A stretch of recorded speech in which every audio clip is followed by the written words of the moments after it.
11월에 눈이 내렸다.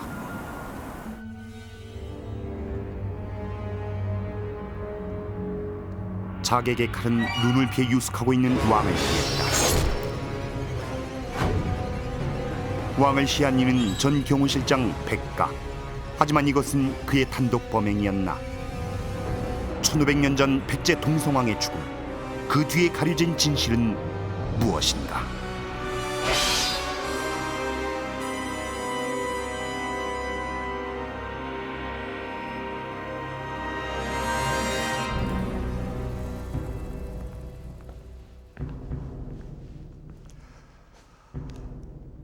역사 스페셜. 오늘은 역사의 진실을 찾는 퍼즐 게임을 한번 해보려고 합니다. 여러분께서는 지난 1979년에 있었던 12.6 사건을 기억하실 겁니다. 박정희 전 대통령이 그의 최측근이자 중앙정보부장이었던 김재규에 의해 시해된 사건인데요. 그런데 1500년 전 서기 501년 백제에서도 똑같은 사건이 일어났습니다. 바로 동성왕이 그의 전 경호실장인 백가에 의해 피습된 사건입니다.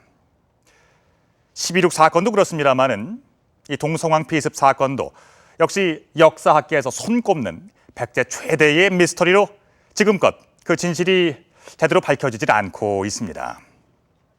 자, 오늘은 이 미스터리를 하나하나 풀어가도록 하겠습니다. 자, 먼저 피습을 당했던 동성왕. 그는 과연 어떤 왕이었을까요?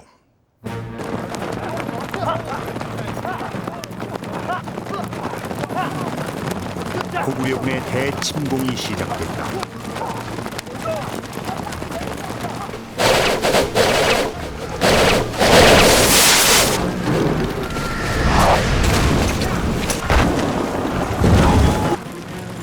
고구려 장수왕 군대의 계속된 대규모 남하는 백제의 역사를 바꿔버렸다. 수도 한성이 7일 만에 함락됐다. 백제사 최대의 위기였다. 백제는 500년도 읍지였던 한성을 빼앗기고 전쟁을 이끌던 계로왕마저 전사하고 만다. 가까스로 웅진의 돕을 지원한 백제. 하지만 비극은 여기서 그치지 않았다. 계로왕의 뒤를 이은 문주왕이 귀족 해구에게 시해되고 뒤를 이어 즉위한 어린 삼근왕도 3년 만에 의문의 죽음을 맞는다.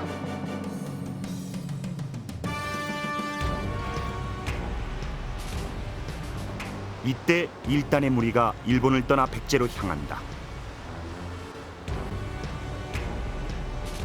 이들은 일본에 머물고 있던 백제 왕족들로 본국이 위기에 처하자 귀환하는 길이었다. 이 배에 바로 어린 동성왕이 타고 있었다.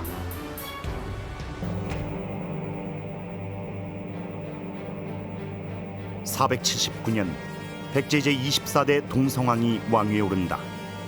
그의 앞길은 험난했다. 무엇보다 고구려의 침략에 맞서 나라를 지켜내야만 했다. 그러나 잇따른 왕의 시해로 전국은 불안했다. 왕에 오른 동성왕은 유년의 나이였다. 그것도 일본에서 자란 어린 왕에게 앞서 발생했던 귀족들에 의한 왕의 죽음은 커다란 불안감을 주기에 충분했다. 동성왕을 바라보는 귀족들의 시선 또한 곱지 않았을 것이다.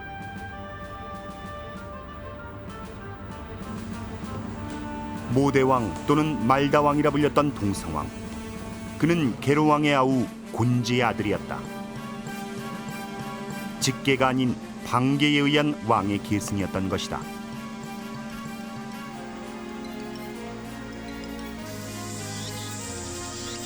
기록에 따르면 동성왕은 박력이 남보다 빼어났다고 한다. 무인적 기질도 강했다. 활을 쏘면 백발백중이었다.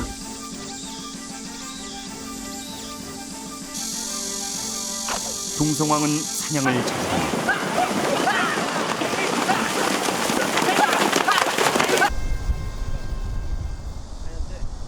천안의 성거산성, 웅진에서 100리길이 넘는 이곳까지 사냥을 나온 기록이 있다. 이곳에서 백성과 군을 위문하고 돌아온 걸 보면 그의 사냥은 단순한 사냥이 아니었다. 말괄이나 주변의 지역들에게, 주변 세력들에게 공표하는 거죠. 여긴 내 땅이니까 내가 특별한 관심을 가지고 관리하는 곳이니까 이 지역에 대해서는 다른 생각하지 말아라. 백성들한테도 여긴 내가 특별한 관심을 가지고 있으니까 다른 세력들을 침범하지 못하게 내가 막아주겠다라고 하는 그런 의지를 표명한 거라고 볼 수 있습니다. 그는 사냥을 통해 영토를 확인하고 자신의 통수권이 결코 불안하지 않다는 것을 만방에 알리려 했다.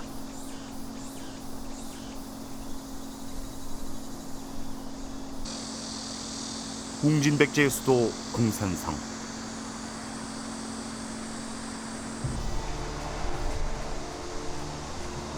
동성왕 8년엔 공산성의 면모를 바꿔나가기 시작한다. 7월엔 궁시를 다시 지어 왕궁다운 모습을 갖추었다.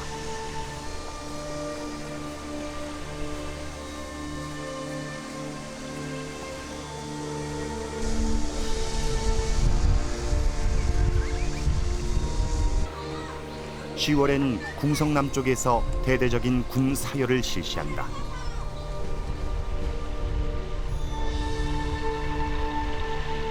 웅진 시대, 동성왕은 불안했던 왕권을 빠르게 다져나갔다.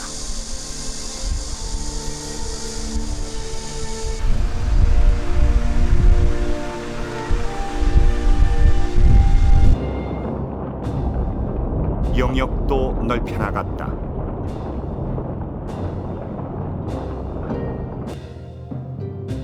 삼국사기 동성왕 11년조인 특이한 기사가 눈에 띈다. 가을에 풍년이 들었고 나라 남쪽의 해촌 사람이 하병화를 바쳤다. 하병화, 글자대로라면 이삭이 합쳐져 있는 별을 말한다.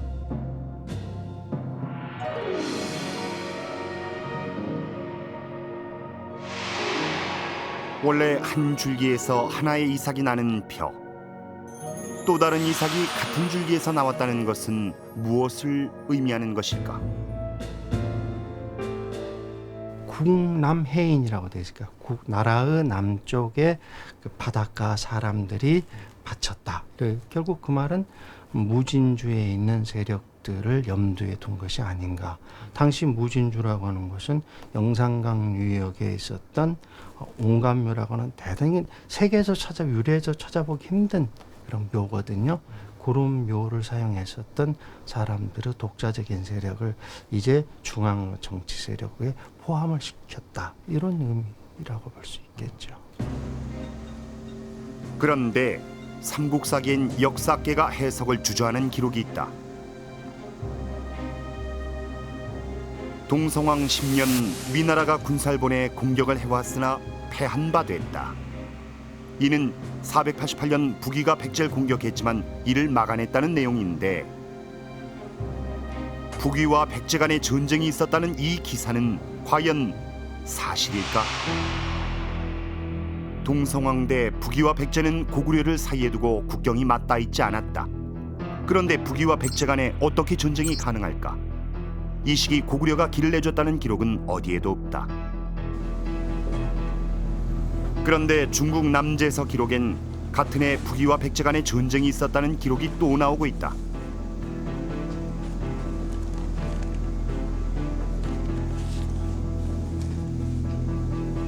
남제서의 동남이전.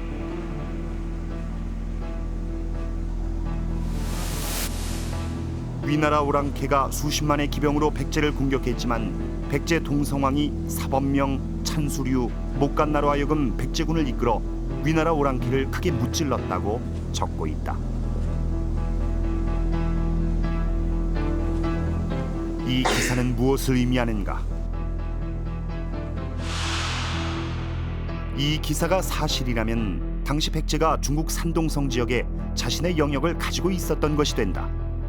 이 문제는 좀 더 많은 연구를 기다려봐야 하지만 동성왕 대 백제 확장 가능성을 보여준다.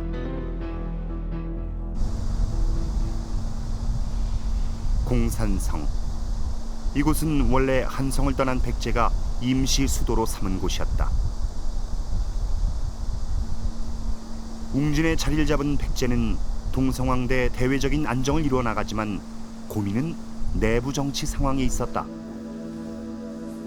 한성 시대부터 강한 귀족 세력들에 의해 왕권은 제약받았고 동성왕 또한 왕권 강화에 골몰했다.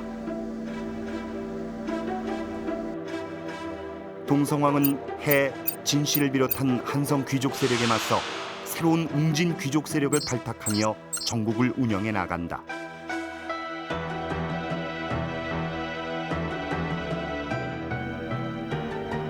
동성왕 12년 연돌의 전격적인 달솔 등용은 그 일환의 하나였다. 연돌은 전왕의 시에 참가했던 연씨 가문이었지만 동성왕에 의해 다시 발탁된다. 이 귀족들은 웅진천도 이후에도 계속적으로 전국을 주도하고 있었는데 웅진 부근에 있는 토착 세력들을 등용을 한다는 것은 그들의 현실적인 힘을 이용하여서 이들 구 귀족들을 제압하고자 하는 의지의 천명으로 보입니다. 실제로 보면은 이 웅진천도 이후에 신진 세력들이 대거 등용을 하면서 귀족들의 서열에 큰 변화가 일어납니다. 신진 세력 등용 후 동성왕은 자주 사비로 사냥을 나간다. 사비의 넓은 벌판에서 그가 꿈꾼 것은 천도였다. 강한 왕권을 구축하고 그에 걸맞는 새로운 왕도의 건설을 구상했다.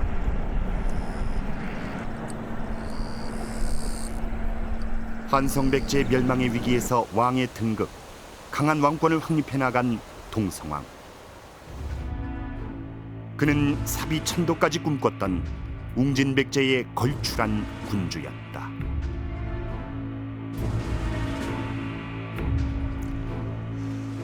이 대륙 백제의 실체는 물론 연구가 더 진행돼 봐야 알겠습니다만은 이것은 분명히 역사 기록에 나와 있는 것입니다.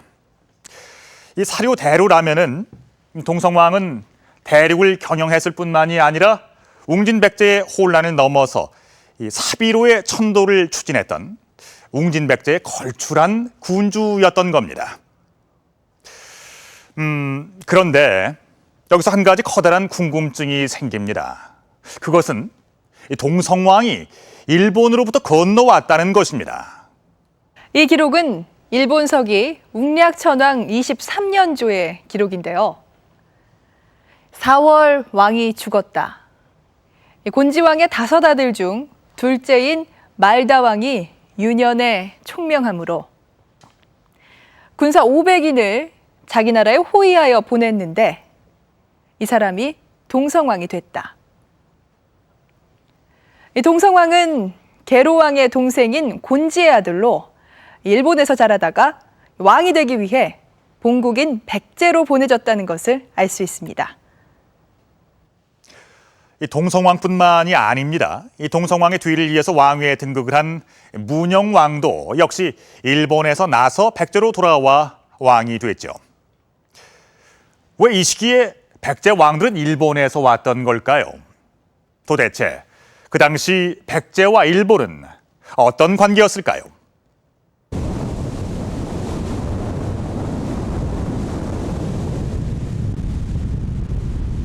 일본 규슈의 가카라시마. 100여 가구가 모여 사는 작은 마을 가카라시마엔 문영왕의 탄생 설화가 전해온다. 섬의 동쪽 끝 해안 도로를 따라가면 오비야 해변에 파도에 침식된 동굴이 나타난다.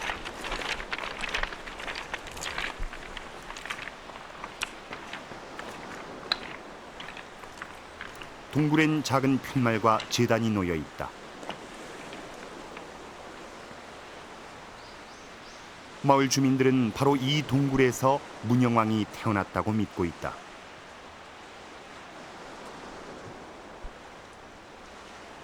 오랜 세월이 지났지만 문영왕 탄생에 얽힌 이야기는 계속 전승돼 왔다.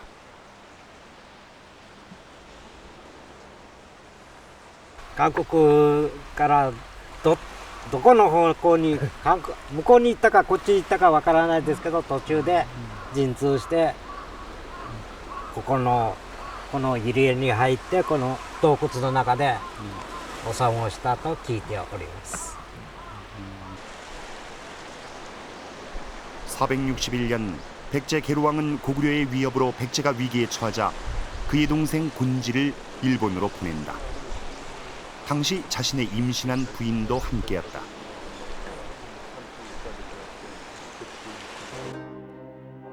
일본 서기엔 계로왕의 부인이 이곳에서 출산을 했는데 섬에서 태어나 사마라 이름 지었다고 한다. 그가 바로 훗날 문영왕이다.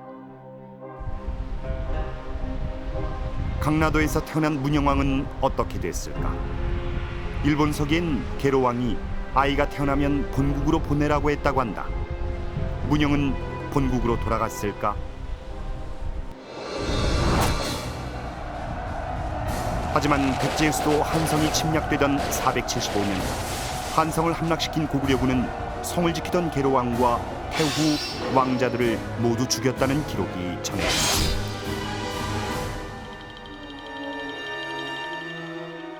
문영은 이 참변을 비껴갔다. 그렇다면 문영은 본국으로 가지 않고 곤지일행과 함께 가서 자랐을 가능성이 높다.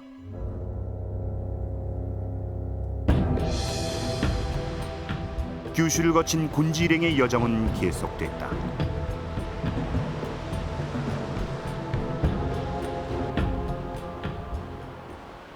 일본의 국제 항구 오사카. 이곳은 고대부터 백제와 관련이 깊은 곳이다. 당시 백제계 이주민들이 다수를 차지하고 있던 오사카 일대는 한의 지역이라 불렸다.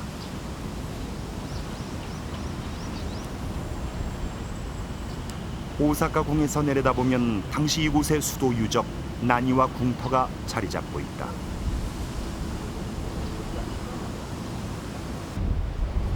백제 멸망 당시 일본의 제명여왕이 백제 구원을 위해 파병군을 집결시킨 곳으로 나니와 궁터는 제명여왕이 당시 사실상의 천도까지 단행할 정도로 백제와 인연이 깊은 곳이다.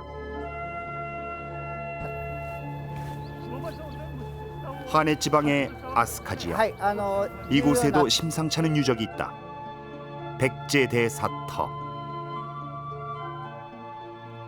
발굴결과 백제대사는 백제 고유 판축기법으로 건축됐고 백제문양 기와가 다량 출토됐다. 절의 크기는 일본 사찰 중 최대 규모인 3만 제곱미터. 금당엔 9층 탑도 있었다.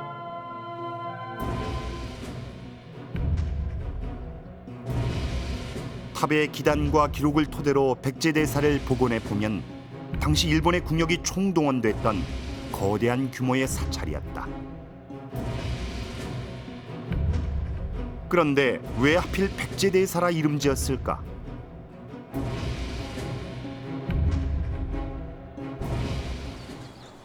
오사카 남부 하비키노시의 신사.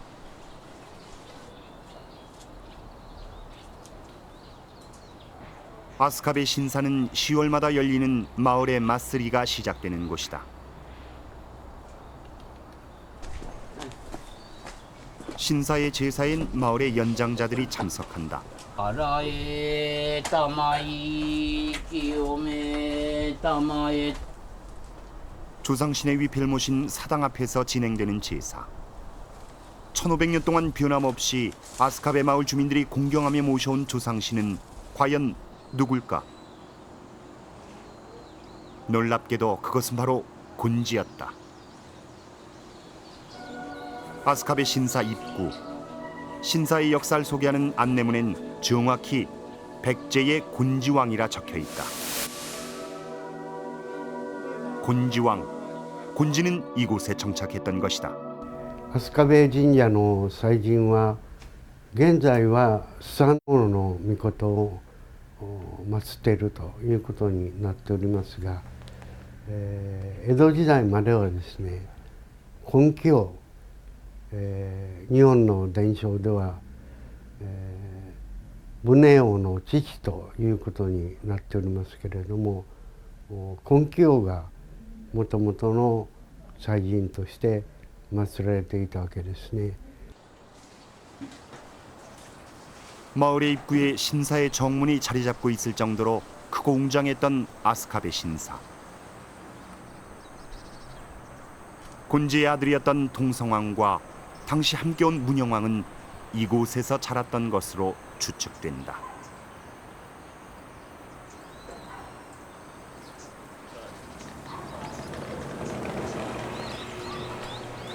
아스카베 신사의 제신으로 모셔진 곤지는 단순히 이곳에 정착한 이주민이 아니라 특별한 세력이 아니었을까? 곤지가 이곳에 머문 것은 15년. 곤지는 아스카베 일대를 개척해 나갔던 것으로 보인다.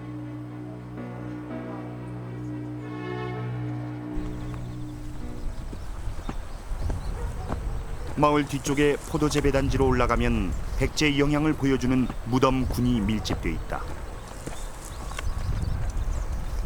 간논치카 고분. 최근에 발굴된 이 고분군은 전형적인 백제 양식인 횡렬식 석실 형태를 보여준다.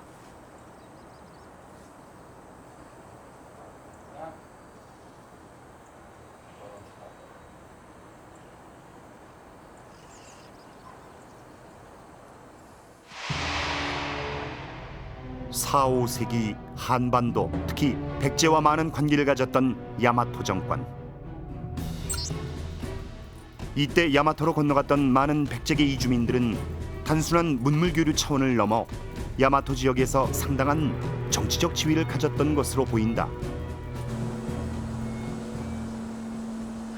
백제 문영왕을 연구해온 소진철 교수. 소 교수는 야마토 외왕이 중국 송에 478년 보낸 상표문을 해석하고 충격을 받았다.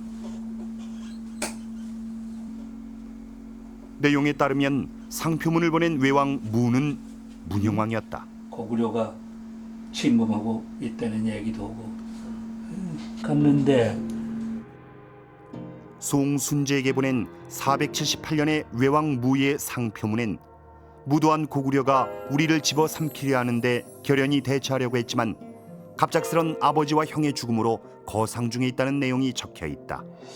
475년에 그 왕과 왕의 아들 태자가 죽었다는 기록은 일본 서기에도 나오고 우리 삼국 사기에도 나와요. 그럼 475년에 죽은 그 아버지라는 사람, 그분을 모셔놓기 위해서 대왕의 빈소를 차렸다고 그러는데 그분은 계로왕일 수밖에 없어요. 계로왕이 갑자기 죽었으니까. 한성이 함락된 475년 고구려 장수왕의 침공에 맞섰던 계로왕은 고구려 장수 걸루에 의해 목이 잘렸고 한성이 함락되며 태후 왕자들은 모두 죽음을 맞는다. 상표문의 내용과 일치한다. 이건 문장을 제대로 읽으면은 정당하게 읽었다 그러면 이것은 백제태자예요. 백제태자하고 그 저희 아버지가 475년에 죽었다는 걸 보면은 461년에 외국 땅에서 탄생한 14살 먹은 혹은 15살 먹은 백제태자가 객지에서 자기 아버지 또 형의 비참한 죽음을 보고 결연히 지금 일어나서 중국한테도 도와달라고 호소하는 참 그 피눈물 나는 그러한 내용의 상표문입니다. 외왕 무는 정말 문영이었을까? 만약 이것이 사실이라면 동성왕과 문영왕은 일본에서 태어나 자랐으며 문영왕은 백제 왕족이자 야마토 외왕의 지위까지 올랐던 것으로 추정된다. 백제가 웅진으로 천도하고 잇따른 왕의 시해로 본국이 위기에 봉착하자 동성왕은 왕위의 계승을 위해 백제로 보내졌던 것이다.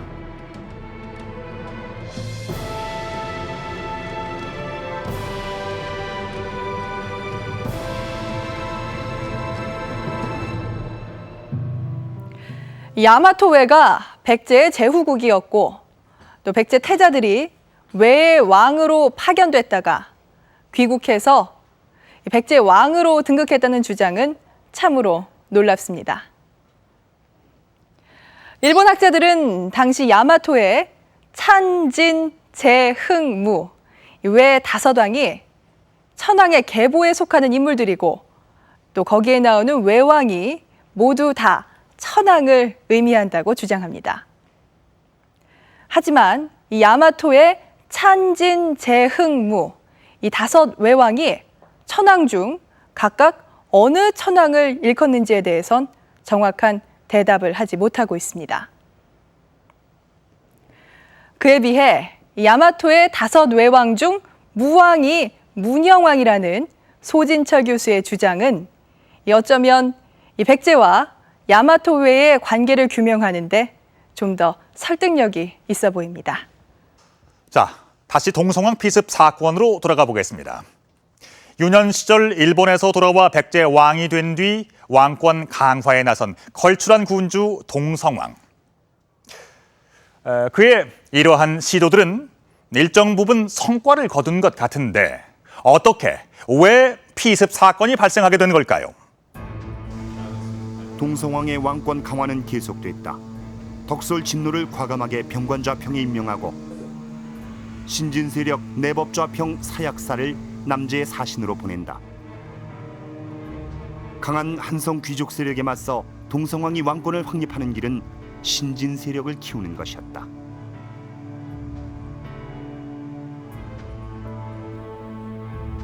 왕을 시해한 백가. 그는 한성 시절 이름조차 언급이 안 됐던 웅진의 신진 세력이었다. 백가가 임명된 위사 좌평 직위는 현재의 경호실장에 해당하는 자리. 동성왕은 왜 백가를 왕의 최측근 자리에 앉혔을까?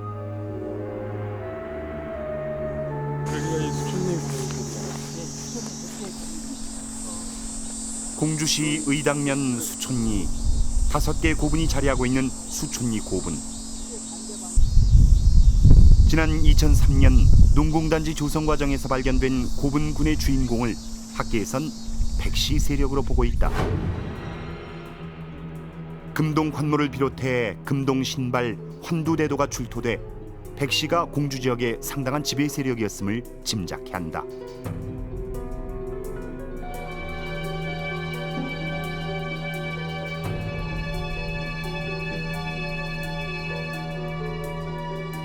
우선 고분에서 출토된 유물을 통해서 조영설의 성격을 파악할 수가 있겠는데요. 이들 고분에서는 금동 제품과 또 중국제 자기 등이 출토가 되었습니다. 이들 유물을 흔히 우리가 이제 위세품이라고 불리는데, 이들 위세품이 부장된 그 고분의 주인공들은 당시 이 지역에서 가장 위상이 높았던 제지 세력으로 볼 수가 있습니다. 그리고 이들 고분은 백제가 공주로 천도하기 이전에 조성된 고분들인데 왕도를 공주로 정하는 데 있어서 중요한 영향력을 끼친 그런 세력으로 볼 수가 있습니다.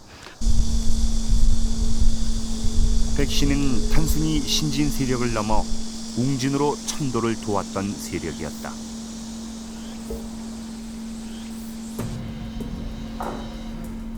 백가는 동성왕 8년의 경호실장 자리에 올라 왕을 시해한 동성왕 23년까지 15년 동안 왕을 수행한다. 하지만 피습 4년 전 경쟁자 연돌이 병관좌평으로 급부상한다. 병관좌평은 지금의 국방부 장관. 연돌과 백가는 왕의 신임을 둘러싸고 치열하게 경쟁했던 것으로 보인다. 백가가 이 권력 투쟁에서 밀렸던 것일까? 동성왕 23년 왕이 피습되던 그해 백가는 가림성 성주로 발령받는다. 부여군에 있는 가림성은 전략적 요충지이긴 하지만 수도 웅진에서 보면 변방이었다. 동성왕이 직접 축조하게 한 가림성이었지만 웅진의 제지 세력이자 왕의 최측근이었던 백가에게 부여 가림성 발령은 지방좌천이나 다름없었다. 백가는 병을 핑계로 가지 않으려 했지만 동성왕은 이를 허락하지 않았다. 백가를 대표로 하는 신진 세력들의 힘이 비대해졌다는 겁니다. 여기에 대해서 동성왕의 입장에 봤을 때는 이건 한 세력이 너무 커지는 거는 자기한테 이제 위협적인 것으로 받아들일 수밖에 없습니다. 그 세력을 억제할 수밖에 없는 거죠. 그래서 이제 억제하는 방법이 뭐가니까요. 중앙에서 지방으로 내보내는 것도 하나의 방법입니다. 그래서 이제 가림성을 축조해 놓고 그다음에 그 백과로 하여금 나가서 지키도록 한 것이죠. 이거는 이제 자연스럽게 중앙에서 지방으로 내보냄으로써 동성왕 입장에서는 그걸 통해 가지고 백과 세력을 이제 견제하고 약화시키려 한 것이죠. 동성왕 23년 11월 피습 사건이 발생한 그날 동성왕은 평소처럼 사냥에 나섰다.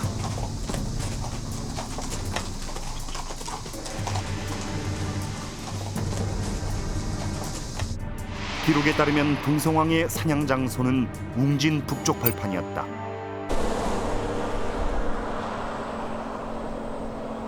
동성왕이 자주 찾는 사냥터였다.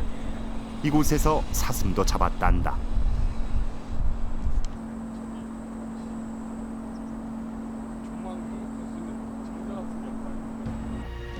사냥은 여기에서 멈추지 않았다. 그날의 사냥은 단순한 사냥이 아니었다.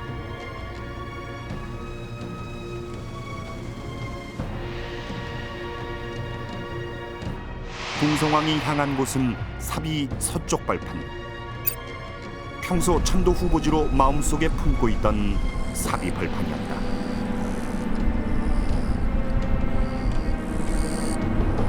동성왕이 거기에 관심을 갖게 되면 자연히 주목받게 되는 것은 사비 지역에 기반을 둔 세력들이 주목을 받을 수 있는 것이고, 그리고 만약에 그쪽이 득세하게 된다면은 웅진 쪽의 기반을 가진 세력들 입장에서 상당히 이제 그게 불안하다든가 또는 이제 그 경계를 하지 않을 수 없는 그런 상황까지도 이제 그 생각해 볼 수가 있는 겁니다.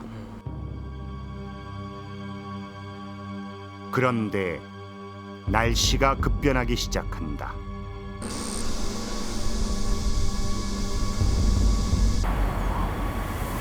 눈이 내리기 시작하더니 이내 대설로 바뀌었다.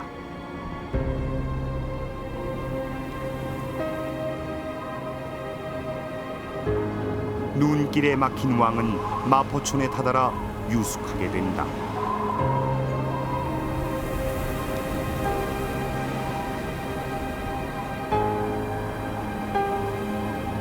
그날 밤 한 자객이 왕의 뒤를 밟아간다.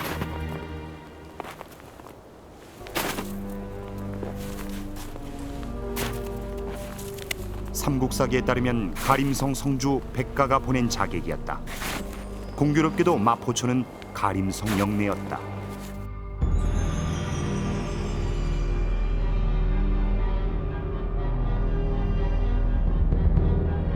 자객의 칼은 잠들어 있는 동성왕을 향했다.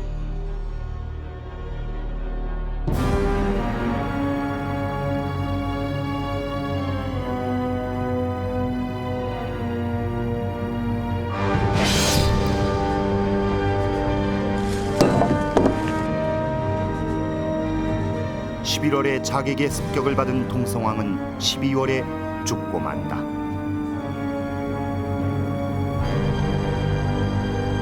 그것이 웅진 백제에 걸출한 군주 동성왕의 마지막이었다. 그러나 백가에 의한 시에는 많은 의문을 낳는다.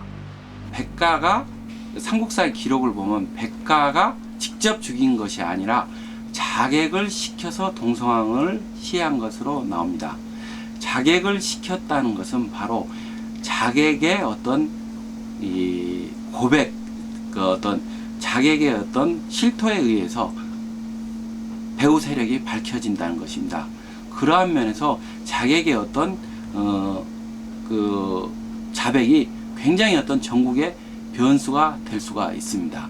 이 말은 결국 뭐냐면 자객의 어떤 자백은 임의로 어떤 조작이 가능하다는 말입니다. 동성왕 시해 후 백가의 행적은 의문을 증폭시킨다.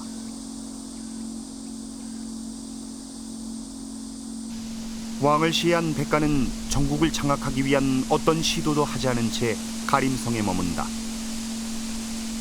그리고 그 이듬해 문영왕이 즉위하자 반란을 일으키지만 그마저도 문영왕이 출병하자 바로 항복하고 만다.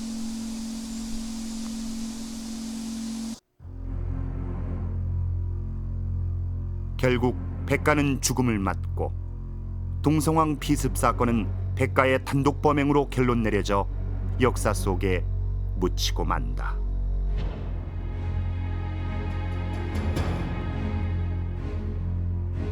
김부식은 삼국사기에서 백가와 같은 극악한 역적을 즉시 죄하지 않고 반란을 일으킨 뒤에야 처벌한 것은 늦은 감이 있다고 부연하고 있다.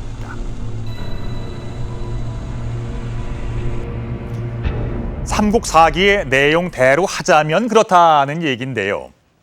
여러분께서는 어떻게 생각을 하십니까?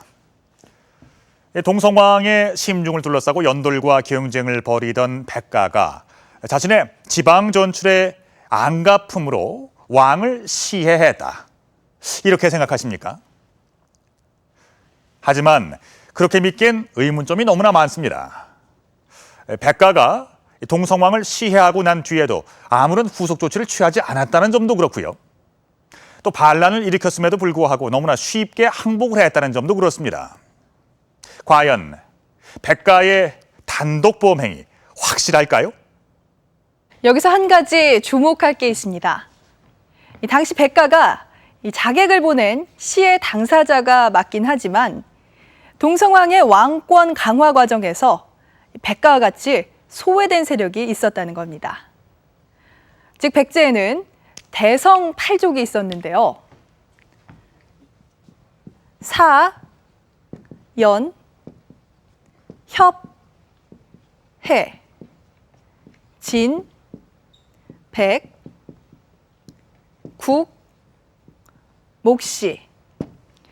이들 대성 8족 중 이 해씨와 진씨와 같은 한성 귀족들과 또 백씨, 백과와 같은 신진 세력들을 포함한 반동성왕 세력들이 생겼다는 겁니다. 그리고 또 한 가지의 변수가 있는데요.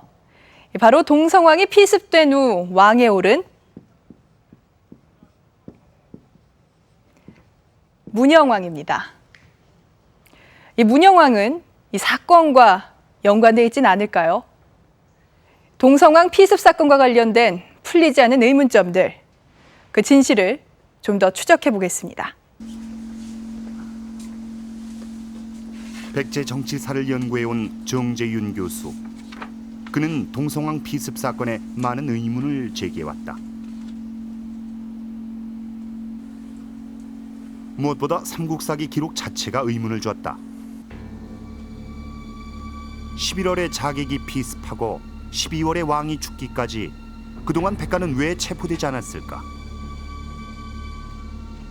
일본 서기는 동성왕의 시해자를 전혀 다르게 적고 있는데 말다왕, 즉 동성왕이 무도 포악하여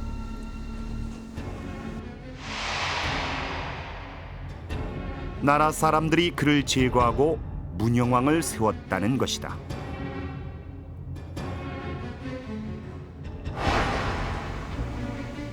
동성왕을 제거한 국인들, 문영왕은 국인과 어떤 관련이 있을까? 만약에 거사를 사전에 계획했다면은 분명히 대안이 있을 것입니다. 보통 조선시대 때 보더라도 이 반정이 일어났을 경우에 왕을 미리 세우고 있죠. 그럴 경우에 그 대안으로서 문영왕이 거론됐을 가능성이 큽니다. 이러한 과정, 이러한 상황을 염두에 두면 이 문영왕이 직접 이 동성왕 시해 사건을 주도하였는지 아니면은 배후 세력인지 구심점 역할을 했는지 그건 확인할 수는 없지만 최소한 문영왕이 직간접적으로 동성왕 시해 사건과 관련이 있었다라는 점은 어느 정도 추정이 가능합니다. 동성왕 피습 이듬해 정월, 문영왕은 백제 제25대 왕으로 즉위한다. 동성왕이 시해된 나이는 40에 가까웠다. 동성왕의 직계가 등극하지 않고 문영왕이 즉위토록 도왔던 국인들, 그들은 누구였을까? 무령도 포함될 수 있고 백가도 포함될 수 있고 또 이제 동성왕의 정책에 대해서 비판적인 입장을 가진 사람들도 포함될 수 있고 또 이제 한강유역에서 남내혼 귀족들 중에서 동성이 이제 한강유역 회복에 대해 상대적으로 그게 관심을 안 보이거든요.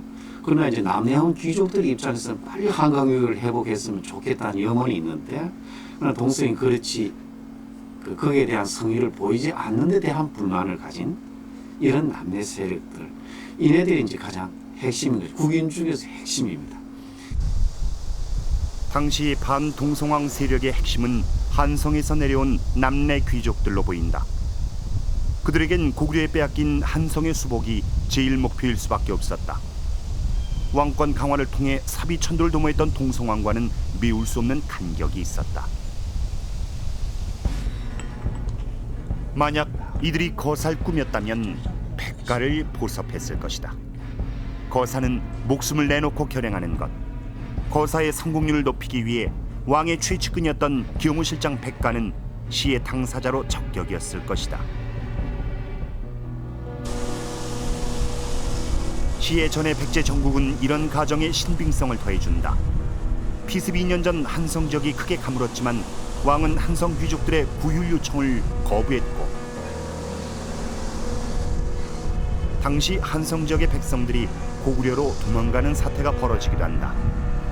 동성왕은 한성 수복을 위한 대고구려전을 피했던 것으로 보인다. 제 입장에서는 구휼을 하자는 어떤 측은 어떤 그 한성 지역이 가뭄이 들고 있습니다. 이 한성 지역이 가뭄이 들고 있는데 한성 지역은 북방에 위치한 것이죠. 그런데 이 동성왕대는 계속적으로 사비 지역의 남방 지역에 관심을 갖고 있습니다. 한성 지역에 가뭄이 들어서 한산 지역에 가뭄이 들어서 구휼을 하자는 것은 만약 구휼을 한다면 그 구휼에서 끝나는 것이 아니라 한산 지역이 굉장히 어렵다. 아니면 어떤 여러 가지 어떤 그 다음에 어떤 그 여론이 뒤따른다는 거죠. 이러한 면에서 동성왕의 입장 속에서는 구휼의 문제가 구휼에서 끝나는 것이 아니라 계속되는 어떤 북방 소홀 정책이랄까 이런 것과도 관련이 된다는 거죠.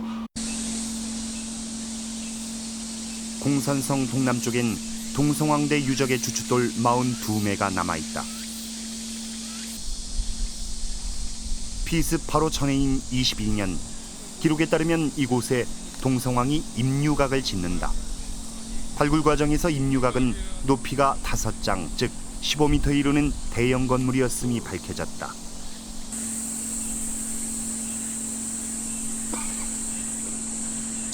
터 바로 옆 임류각이 복원돼 있다. 당시 임류각을 지은 동성왕은 못을 파고 진귀한 짐승들을 길렀다고 한다.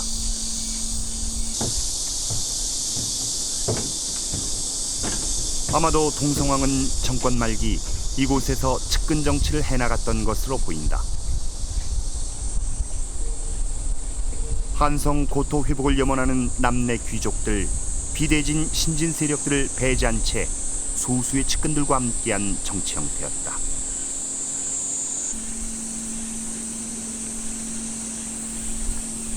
비록 이제 그게 동성이 이제 어린 나이 저기였지만 그래 초반은 그래도 이게 세력 균형을 이루어가면서 이제 일정하게 좀 이게 정치적 안정을 기해나가고 있는데 이제 후반에 이제 말기에 들어와 가지고 여러 가지 이제 무리수들이 생기기 시작합니다. 이게 도가 쪽에 빠진 것도 그게 이제 하나의 될 수가 있는데 이제 그 기와 이초를 심고 임유각하면서 이제 놀이에 빠지고 그 다음에 백성들이 어려운 상황에 기근에 시들리고 질병에 고생하는데도 이걸 돌보지 않는 이런 이제 그 무리수들을 그게 두고 있는 이 상황을 봤을 때 무령 쪽에서는 이걸 어떤 관점에서 봤겠느냐. 동성의 이 후반기에 이런 무리한 정치 이걸 그러면 그대로 가는 게 좋을 거냐 아니면은 새로운 길을 모색하는 게 좋을 거냐 심각하게 고민을 했을 것 같습니다. 백가의 시의 이유로 거론되는 가림성 전출도 궁금증을 더한다. 가림성은 비록 수도는 아니었지만 금강변에 위치한 전략상 요충지였다. 또한 성이 견고하고 험해 백제 멸망 당시 당의 유인괴가 이곳을 그냥 놔두고 주류성으로 향했을 정도였다.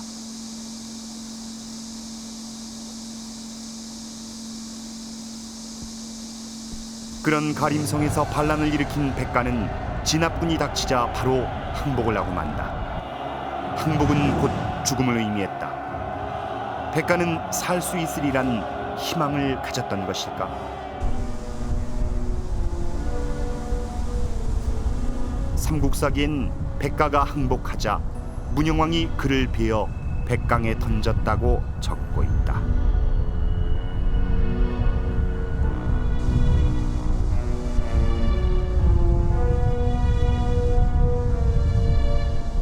차명 자체도 이게 그 사형의 최고의 형들인데 그 죽음마저도 이제 수장시키는 형태로 이 사실 그게 매장을 해가지고 썩어 없어 나가도록 하는 게 일반적인데 수장을 해버리니까네 그만큼 이제 백가에 대한 죄를 묻는 게 그만큼 더 엄격하고 가혹하다는 걸 보여준 거죠.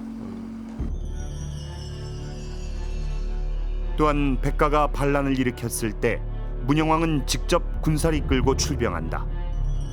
백가는 정말로 반란을 일으킨 것일까? 구귀족들 내지는 왕족과는 신진 세력인 백가는 이질적인 집단입니다.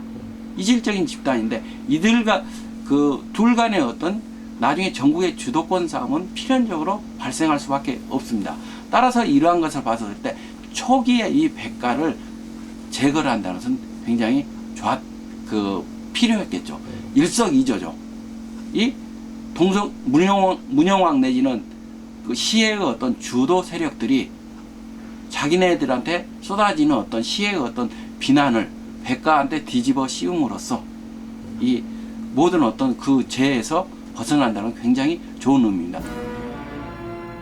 동성왕 피습 사건의 진실은 아직 밝혀지지 않았다. 문영왕은 동성왕 시해에 관여했을까?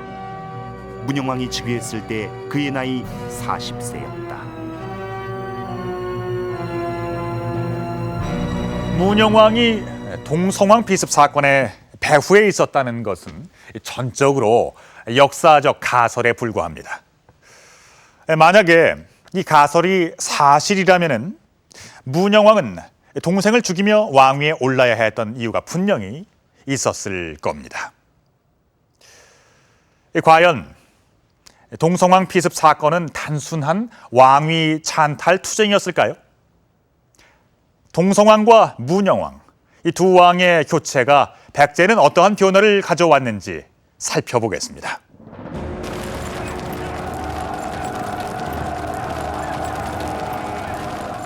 왕위에 오른 문영왕의 제일 목표는 고구려에 대한 응징이었다.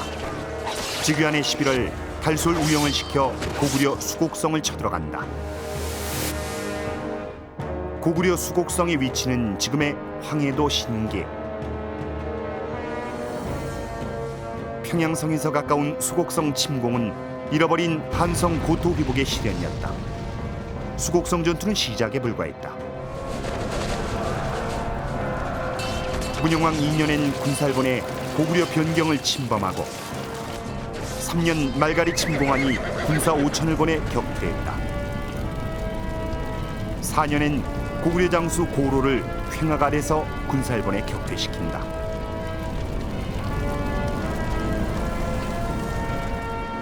문영왕이 즉위한 이후에 가장 큰 차별점은 먼저 이 소홀히 했던 북방 정책입니다. 대고구려 정책을 과감히 수행합니다. 고구려와 전쟁을 한다는 것은 바로 이 한성을 수복하겠다. 그리고 자기의 어떤 지지 기반인 한성에서 내려온 이 귀족들과 왕족들의 어떤 그 단합을 통해서 정권의 안정을 어떤 시도하는 동성왕 때는 없던 거예요.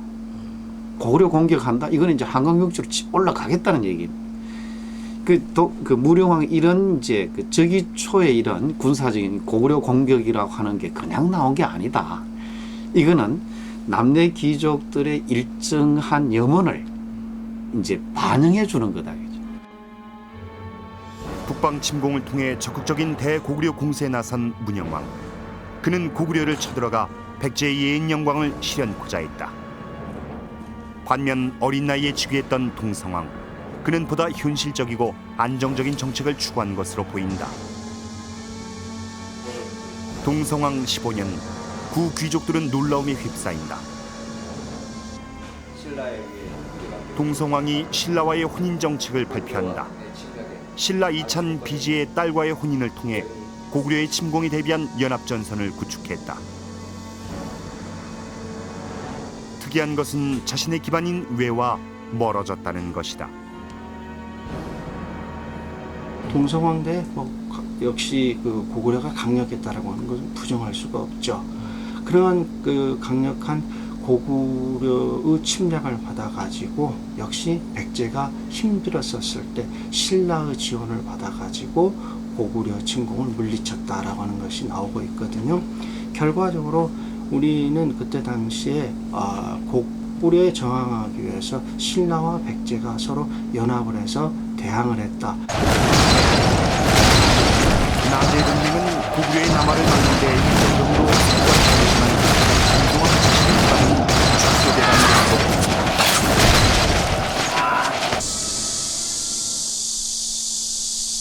동성왕 말년 측근 정치의 상징 임유각. 화려했던 임유각은 동성왕이 말년에 독단적인 정치를 펼쳤음을 의미하는 건 아닐까.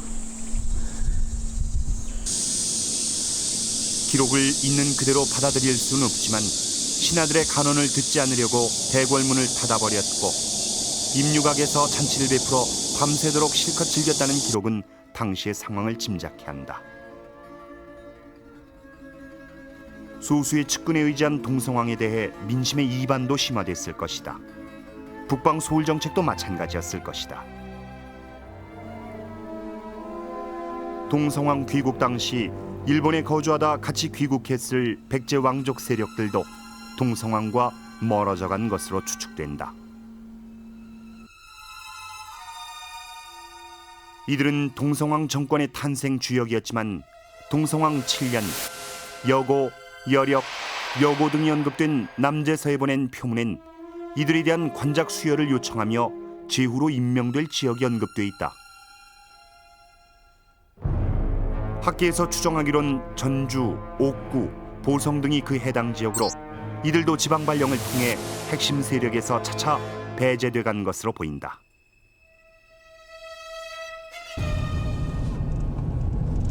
하지만 문영왕은 동성왕과 달랐다. 오사카 하치모토시의 스타치만 신사. 일본의 국보로 지정된 청동 거울이 있다.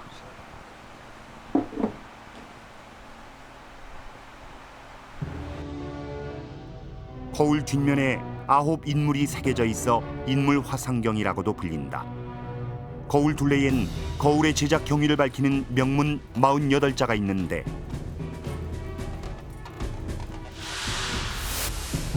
거울을 받은 사람은 외의 남제왕이고 보낸 사람은 사마, 즉 문영왕이라 적혀 있다. 문영왕 지석에도 문영왕의 선전 이름 사마가 정확히 적혀 있다.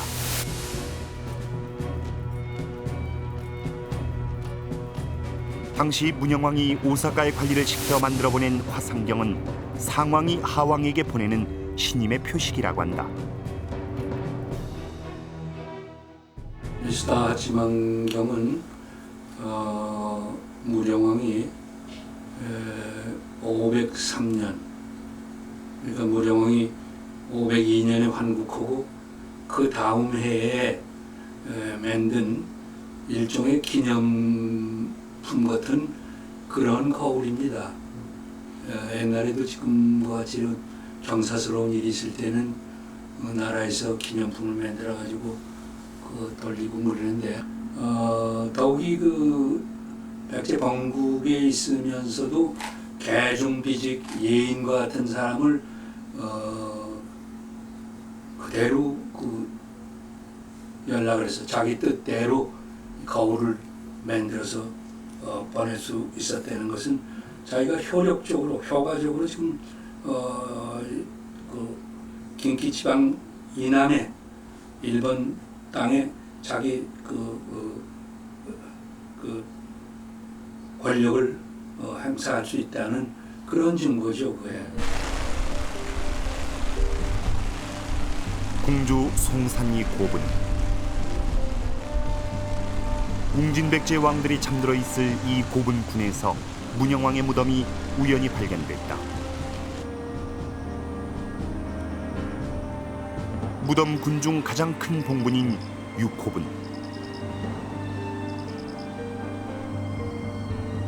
6호분 바로 옆 5호분의 주인공은 누군지 아직 밝혀지지 않았다. 동성왕의 무덤 역시 발견되지 않고 있다. 존망의 위기에 처해 있던 백제의 선택은 뜻은 같았지만 길이 달랐던 두 왕의 운명을 갈라놓았다. 우리 역사에는 수많은 미스터리가 있습니다. 대부분 기록이 미흡하거나 그 기록 자체의 신빙성을 알 수 없어 적극적인 해석을 주저케 하는 경우가 많은데요. 그로 인해 많은 사건과 또 역사적 기록들이 미스터리로 남게 되는 겁니다. 그 진실을 찾기 위해선 보다 더 전방위적인 연구와 또 사건의 역사적인 맥락을 좀 더 적극적으로 수용하려는 노력이 필요하진 않을까요? 동성왕 비습 사건의 진실 게임은 여전히 진행 중입니다. 동성왕의 대륙 백제, 한일 고대사의 민감한 부분인 야마토의 문제 등등 거대한 문제들이 그 뒤에 버티고 있기 때문이죠. 하지만 오늘 우리가 풀고자 했던 동성왕 피습 사건의 진실 찾기는 어쩌면 거꾸로 거대한 문제들을 풀 수 있는 해답을 줄 역사 속의 숨은 열쇠일지도 모릅니다.